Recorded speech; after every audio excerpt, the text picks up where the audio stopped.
ప్రియమైన దేవుడి బిడ్డారా, నా ఆధ్యాత్మిక కుటుంబ సభ్యులారా, పరిశుద్ధాత్మ దేవుడు మనతో పంచుకోబోతున్న గొప్ప వాక్య పరిచర్యకు మిమ్మల్ని అందరినీ ప్రేమతో ఆహ్వానిస్తూ, అదేవిధంగా మన ఘనత లేని కథోలిక శ్రీ సభ జూలై 3వ తారీఖున పునీత థామస్ గారి యొక్క పండుగను మహోత్సవముగా కొనియాడుతుంది.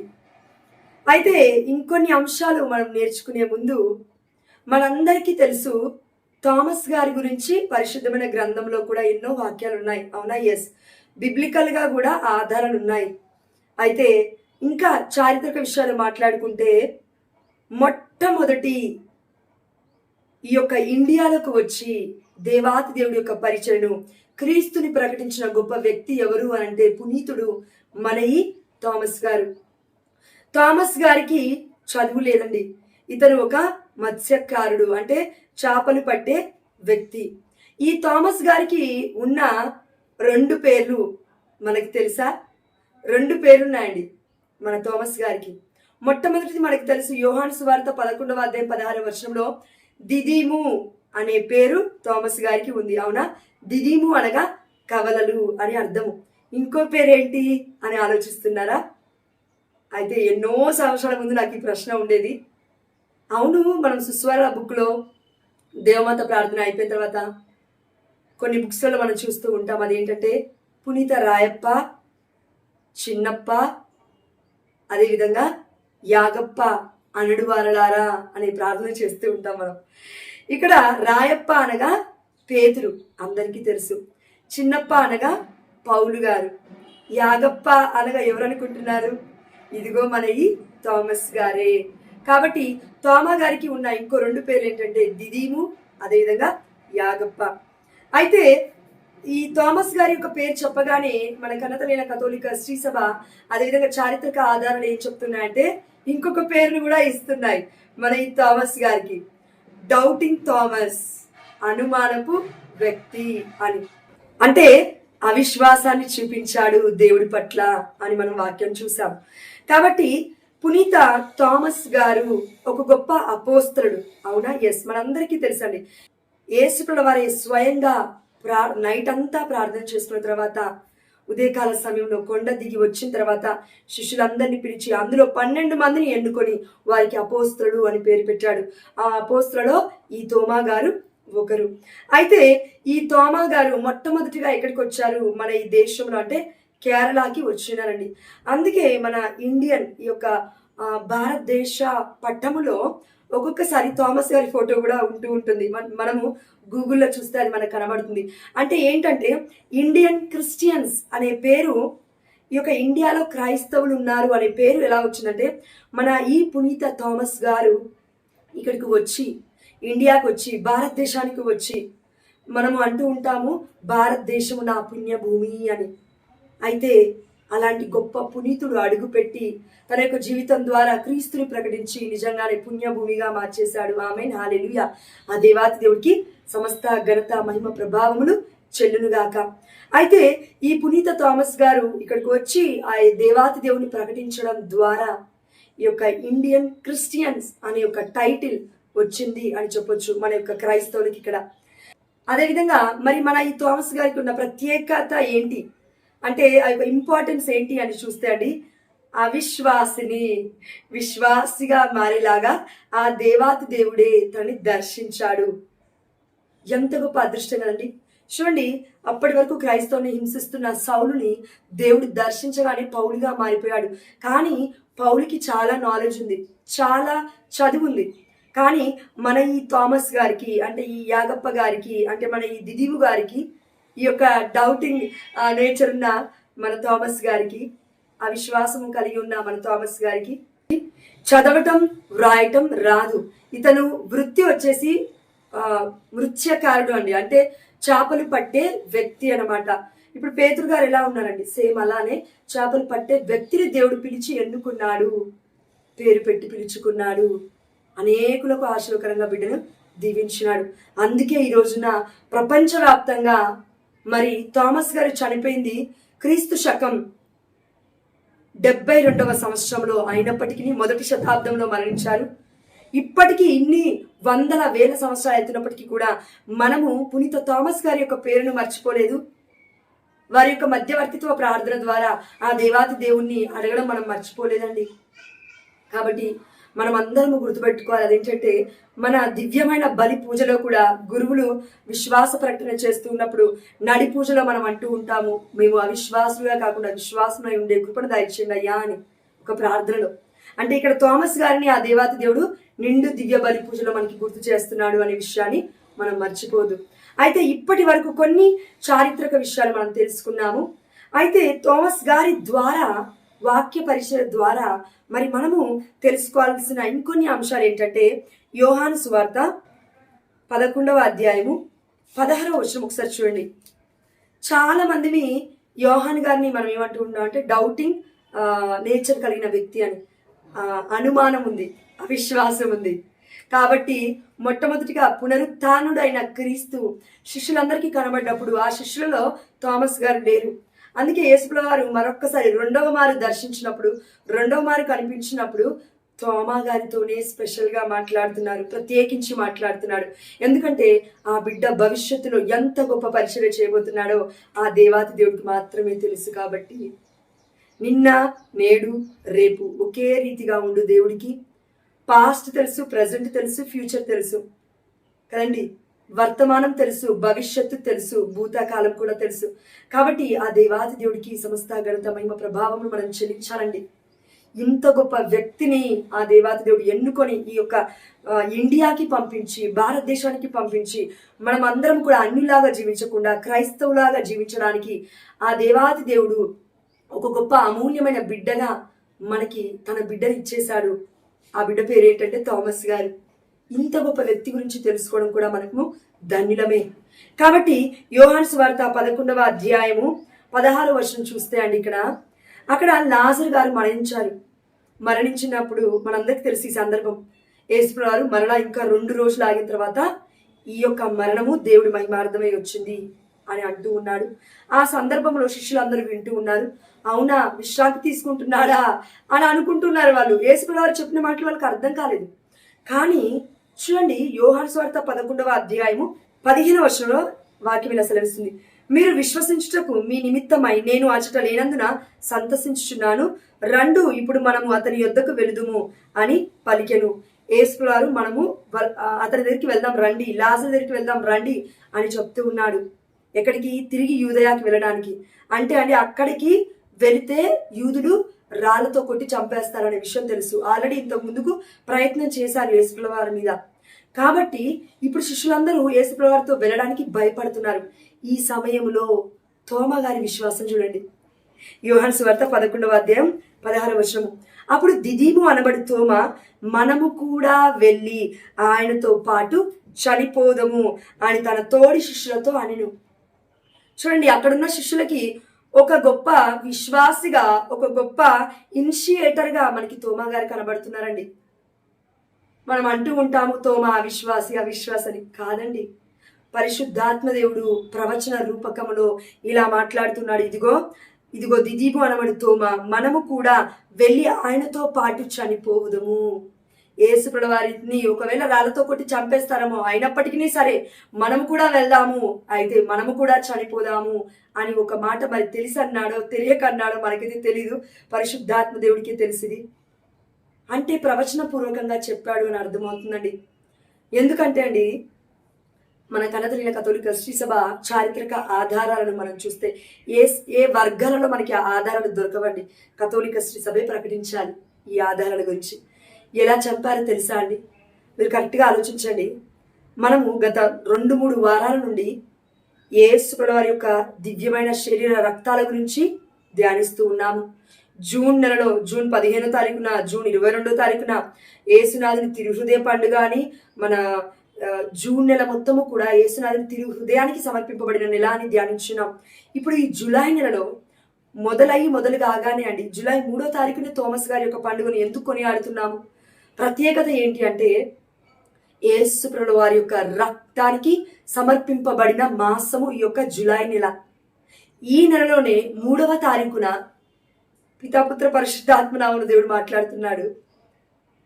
చూడండి, ఈ 3వ తారీఖునే మనము పునీత థామస్ గారి యొక్క పండుగను ఎందుకు కొనియాడుతున్నాము ఒకసారి మనం ఆలోచిస్తే, మనందరికీ తెలుసు యోహాను సువార్త 19వ అధ్యాయం 34వ వచనంలో సేవకుడు వెళ్ళి, అదే సైనికుడు వెళ్ళి, ఆ యొక్క భటుడు వెళ్ళి యేసుప్రభుల వారి యొక్క ప్రక్కను పొడవగానే రక్తము నీరు స్రవించెను అని ఉంది. అవునా? ఎస్. అయితే అతని పేరేంటంటే, ఆ యొక్క సైనికుడి పేరు లాంగ్నస్ అని చరిత్ర చెప్తుంది. అతనికి కళ్ళు కరెక్ట్గా కనబడవు. అయితే ఎప్పుడైతే యేసుప్రభుల వారిని పొడిచాడో దేవుడి యొక్క రక్తము, జీవ జలము, ఆ యొక్క జలము, నీరు స్రవించగానే ఒక గష్ ఫోర్త్, అంటే ఒక పవర్ఫుల్, ఒక పైప్ ఏ విధంగా అయితే వాటర్ ఓపెన్ చేయగానే వస్తుందో అలా పవర్ఫుల్గా తన పైన కుమ్మరించబడింది దేవుడి యొక్క రక్తము, నీరు కూడా. అలా స్రవించేసరికి అతని యొక్క కళ్ళు తెరవబడ్డాయి. ఇక్కడ ఫిజికల్గా, ఆ యొక్క ఆధ్యాత్మికంగా, అదేవిధంగా ఫిజికల్గా, శారీరకంగా కూడా తన యొక్క కనులు తెరవబడ్డాయి, స్వస్థత పొందుకున్నాడు అని చరిత్ర చెప్తుంది. ఈ సందర్భంలో ఇంకొంచెం మనం ముందుకు వెళ్ళి ఆలోచిస్తే అండి, యేసుప్రభుల వారి యొక్క మరణానికి, యేసుప్రభుల వారి యొక్క దివ్యమైన రక్తము, ఆ యొక్క జలానికి, మరణించిన యేసుప్రభుల వారి యొక్క దేహము, ఆ యొక్క దివ్య దేహాన్ని, దివ్య శరీరాన్ని పునీత థామస్ గారు ఏమైనా గుర్తు చేస్తున్నారా అంటే, అవునండి, గుర్తు చేస్తున్నారు. ఎలా అంటే, క్రీస్తు శకం 72వ సంవత్సరంలో మన పునీత థామస్ గారు చనిపోయారు. మొదటి శతాబ్దంలో వారి యొక్క పరిచర్య అంతా కూడా. అయితే ఆ సమయంలో క్రైస్తవుల మీద తిరగబడుతూ ఉన్నారు. అప్పటికి క్రైస్తవం అనేది ప్రజ్వలింపబడట్లేదు. కానీ దేవుడి ఆత్మ చొప్పున, పరిశుద్ధాత్మ ప్రేరణ ద్వారా ఏ బిడ్డలైతే నింపబడుతూ ఉన్నారు వారు చావడానికి కూడా సిద్ధంగా ఉన్నారు. అయితే అందులో ఒక వ్యక్తి మన థామస్ గారు. ఆ సమయంలో ఎంతో మంది విరోధులు మీదికి వచ్చి క్రైస్తత్వము ప్రజ్వలింపకూడదు అనే ఆలోచనతో వారు వచ్చి, ఇదిగో మన థామస్ గారిని ఆ యొక్క బల్లెముతో, ఇదిగో మన థామస్ గారిని బల్లెముతో పొడిచారు, ప్రక్కను చనిపోయారు. అందుకే పునీత థామస్ గారి యొక్క ఫొటోస్ మనం చూస్తే, ఇమేజెస్, విగ్రహాలు కాదండి, అవి నిజంగా ఉన్నాయి, నిజంగా బ్రతికాడు, 2000 సంవత్సరాల నుండి ఉన్నారు కథోలిక శ్రీ సభలో అనే గొప్ప ఇమేజెస్. అవన్నీ పవిత్రమైన దేవుడి యొక్క రూపాలు, అవన్నీ పవిత్రమైన ఆధారాలు, అవన్నీ. అలా మనం తృణీకరించకూడదు. సాక్ష్యాలు లేకపోతే మనుషులం సంవత్సరాలు, వేల సంవత్సరాలు ఎలాంటి విశ్వాసంలో మనం ఉండేది? మన యొక్క తరతరాలు కూడా. అందుకే పునీత థామా గారి చేతిలో మనం చూసాము బల్లెం ఉంటుంది. అదేవిధంగా యేసుప్రభుని పొడిచింది ఆ సైనికుడు బల్లెముతోనే అనే యొక్క సాదృశ్యం ఇక్కడ మనకు కనబడుతుంది. కాబట్టి ప్రియమైన దేవుడు బిడ్డలారా, ఆ దేవాది దేవుడు దిదీము గారికి, పునీత థామస్ గారికి ముందుగానే చెప్పాడేమో. అందుకే యోహాను సువార్త 11వ అధ్యాయం 16వ వచనంలో ఇక్కడ ఎంత గొప్ప విశ్వాసం చూపిస్తున్నాడో చూడండి. యేసుప్రభుల వారిని ఒంటరిగా విడిచిపెట్టట్లేడు. ఇదిగో యేసుప్రభుల వారిని ఒకరు చంపేస్తారా రాళ్ళతో కొట్టి, అయితే పదండి మనం కూడా వెళ్ళి చనిపోదాం అంటున్నాడు మన థామస్ గారు.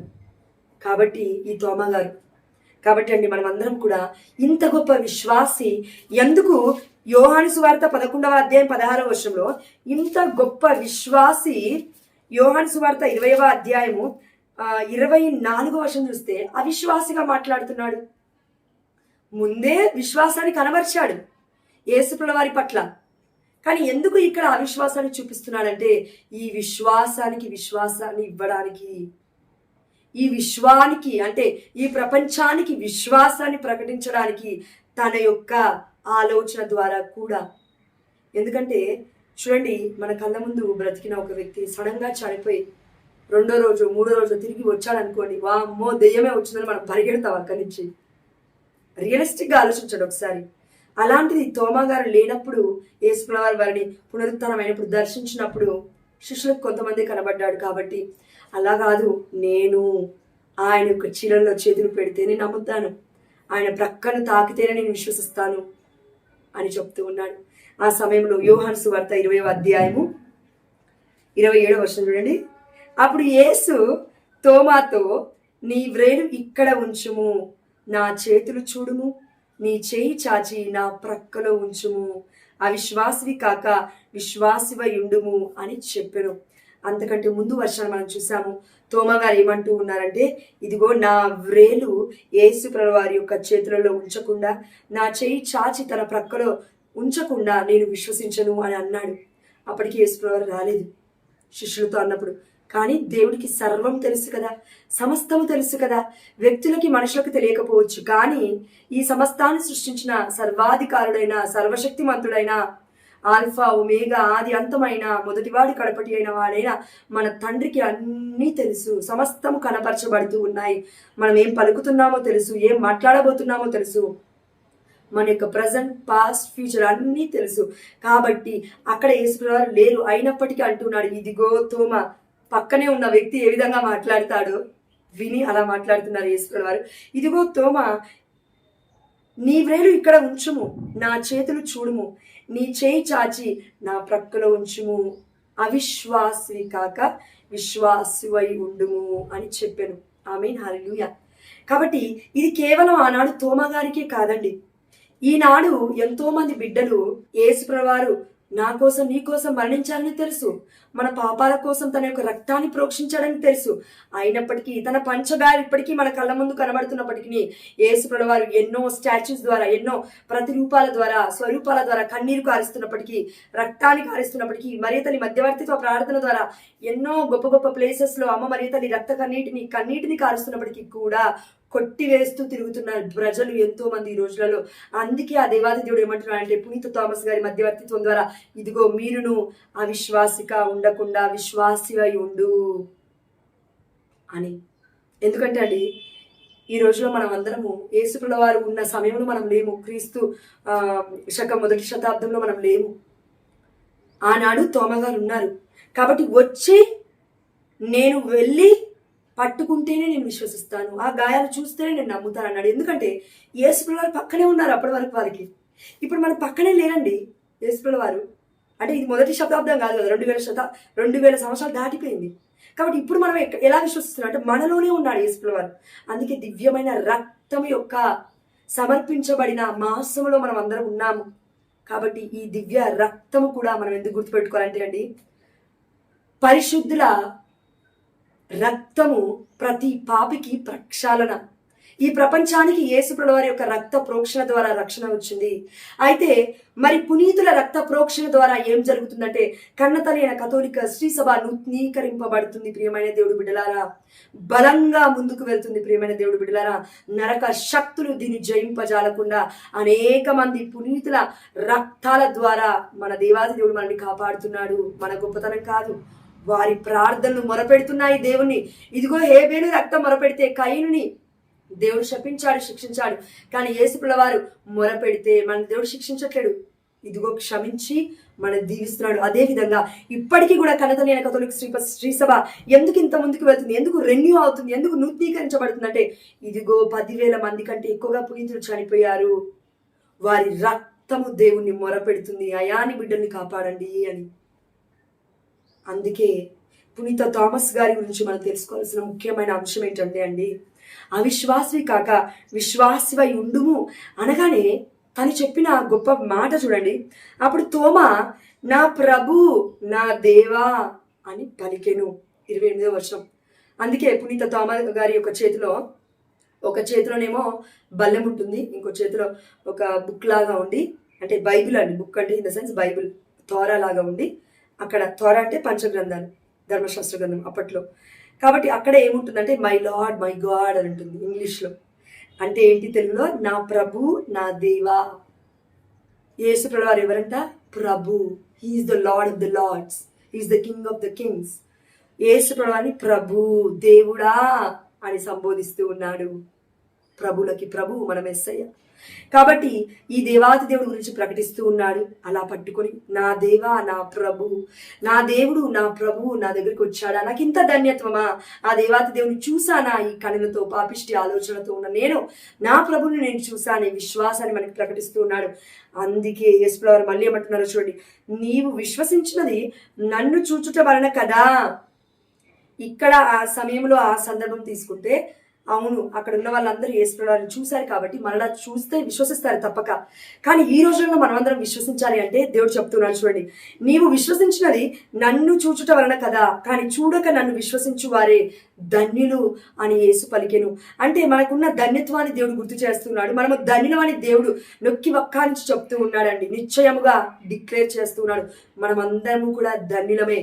ఏ బిడ్డలైతే చూడక యేసుప్రభువాన్ని విశ్వసిస్తూ ఉన్నారో, విశ్వాసము కలిగిన బిడ్డలుగా ఆ దేవాది దేవుడికి సాక్షులుగా మనము నిలబడి దేవుణ్ణి ప్రకటించుదుముగాక. ఆమేన్ హల్లెలూయా. అనేక మంది బిడ్డలకు మనల్ని దేవుడు ఆశీర్వాదకరంగా లేవనెత్తబోతున్నాడు. ఆమేన్ హల్లెలూయా.